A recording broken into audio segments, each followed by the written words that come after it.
Қайырлы күн, достар. Менің аты жөнім Әсем Бұхай. Мен бала тәрбиесі жөніндегі маманмын. Мен алдында айттым, адамның түпкі санасы түйсікте, подсознанияда бала күндегі бәленбай миллиард ақпараттар біздің өмірімізге жұмыс жасап тұрады дедім. Оны блок болып қалыптасады да, біздің өмірімізге бір қандай да бір мәселені жасар кезде, бір іс жасар кезде ол шығып отырады дедім. Оны біз анықтамас бұрын ең бірінші біз түйсік жайында айтайын деп жүрмін. Түйсік ол подсознание. Біз түйсікті ашуымызға, өзіміздің түйсікпен дос болуымызға ең бірінші қандай кедергілер бар, сол жайында, және оны дамытатын, түйсікті ары қарай дамытатын қандай нелер бар, іс-әрекеттер бар, сол жайында айтайын деп тұрмын. Ең бірінші бізге кедергі келтіретін үш не бар, кедергі бар. Осы үш кедергіні айтайын. Ең бірінші ол дегенің икемсіздік, бірдеңе жаңа ақпаратты қабылдауға және өзгеруге деген икемсіздік. Ол жайында қазір айтатын боламын. Екіншісі ол өзің тыңдамау, назардың бәрі, фокустың бәрі сыртта болу, өзіңді тыңдамау. Үшіншісі біреуді өзгертуге тырысу. Бұл енді тәкаппарлыққа жатады. Адамдардың өміріне араласу. Осы үшеуі негізінен бұл кедергілер екен, түйсігіңізбен байланыс жасауға кедергі жасап тұрады екен. Бұлардан арылған жөн. Ал енді осы түйсігімізбен байланысты нығайтудың 5 шартын айтайын. Ең бірінші біз икемделуіміз керек. Икемділік. Мына болып жатқан ситуация, өмірімізде болып жатқан сәтті қалай бар, солай қабылдау. Жанымыздағы, айналамыздағы адамдарды қалай бар, солай қабылдау. Мысалы, күйеуіміз алқаш па, солай қабылдауымыз керек. Арақ ішеміз, солай қабылдауымыз керек. Және де біз балаларымыздың мінезі біреуінікі жаман ба, соны қалай бар, солай қабылдау. Өміріңізде мысалы ақша жоқ па, солай қабылдау. Мысалы, әйеліңіз көкбет пе, солай қабылдау. Қалай бар өмірде адамдарды, ситуацияның бәрін қалай бар, солай қабылдау.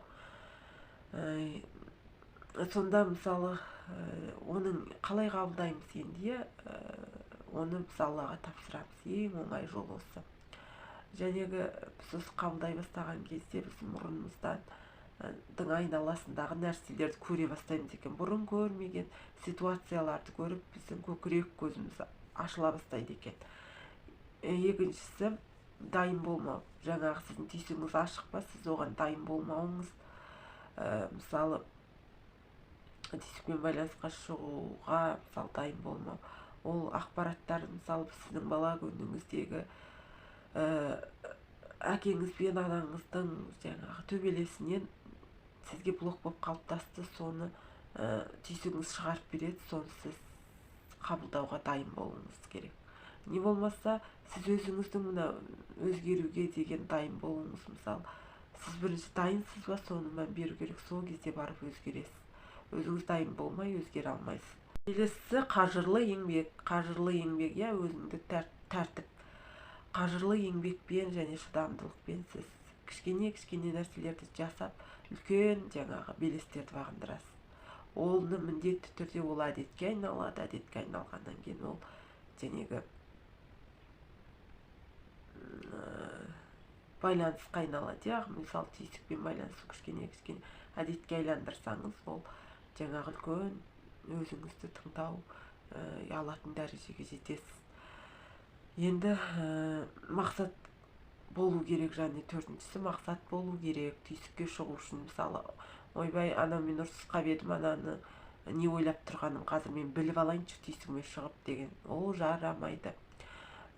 Мақсат болу керек. Мысалы, менің миссиям жоқ еді, осы түйсігім не үшін, не болмаса қорқып кетсеңіз, мына қорқып кеттім, бұл қорқыныш маған қайда пайда болып тұр деп түйсігіңізге шығып, жаңағы қорқынышты анықтап, сол секілді мақсат болу керек. Бесіншісі, жәнегі өзіңізді тыңдай алу. Өзіңізді тыңдай алу үшін не істеу керек? Өзіңізді көп адамдар тыңдамайды, фокус, назар сыртта. Өзіңді тыңдау үшін бәрін тастап 10 минут өзіңізді бір таңертең ме түсте ме кешке ме білмеймін, бір уақытты алып 10 минут жәнегі көзіңізді жұмып қойып ішкі жан дүниеңізді тыңдап отыруыңыз керек. Сіздің жүрегіңіздің бар екенін, алғысыңызды айтып, асқазаныңыздың бар органдарыңыздың бәрін рахмет айтып шығасыз. Аяғыңызға сізге қызмет етіп отырғаны үшін, күнделікті миыңызға сізге бәленбай ақпаратты және қорытып беріп отыратыны үшін, жаңа тісіңізге тамақты және шайнап нететіні үшін, каждый мұрныңызға иіс сезу, құлақ сезу, бәрі органдарыңызға рахмет. Әсіресе жүрегіңізге үңілсеңіз,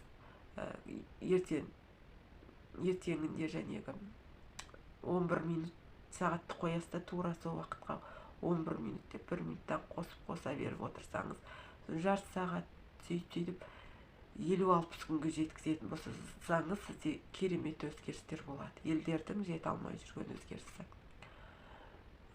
Сондықтан жәнегі түйсік, подсознание деп жатады ғой, соның бәрі өзіңіздің ішкі жан дүниеңізге мән берсеңіз, соның бәрі ашылады, сезімдеріңіз ашылады.